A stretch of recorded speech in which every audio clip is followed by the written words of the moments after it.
एक गांव में एक गरीब किसान रहता था। वह बहुत ही ईमानदार और मेहनती आदमी था। वह अपने छोटे से खेत में काम करता और बहुत ही खुश रहता था। पूरे गांव में किसान की ईमानदारी के बहुत ही चर्चा थे। उसका एक दोस्त था जो उस गांव के राजा के यहाँ सिपाही का काम करता था। वह किसान से उसके घर रोज मिलने जाता था। एक बार राजा ने अपने दरबार में एक ऐलान किया कि उसके बगीचे में काम करने वाला एक अच्छा सा कारीगर चाहिए जो उसके बगीचे के पेड़ पौधों और फूलों का ध्यान रख सके। राजा का यह ऐलान सुनकर किसान के दोस्त सिपाही ने सोचा कि यही मौका है कि किसान से मित्रता निभाने की मैं उसे यहाँ बगीचे में काम पर लगवा दूंगा। उसका व मेरा साथ भी रहेगा एवं किसान का भला भी हो जाएगा। ये सोचकर उसने राजा से कहा कि महाराज, मैं आपके लिए एक ऐसे आदमी को लेकर आऊंगा जो ये काम अच्छे से कर लेगा। सभी राजा ने उस सिपाही को आदेश दिया कि जाओ, कल से ही बगीचे में काम करने के लिए कह दो।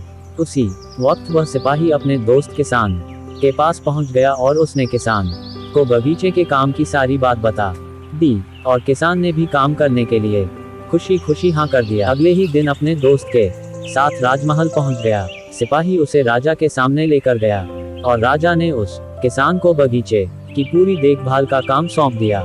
राजा ने कहा, तुम अगर पूरी ईमानदारी के साथ काम करोगे तो तुम्हें 50 सोने की मुद्राएं हर महीने दूंगा।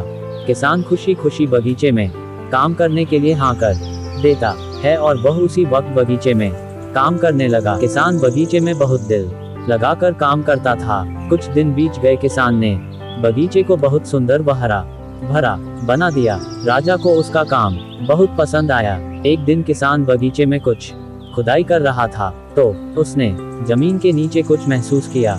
तो उसने खुदाई की तो देखा वहाँ नीचे एक बड़ी सी संदूक थी। किसान ने वह संदूक बाहर निकाला और खोला तो क्या देखा, वह सोने और चांदी से भरी हुई थी।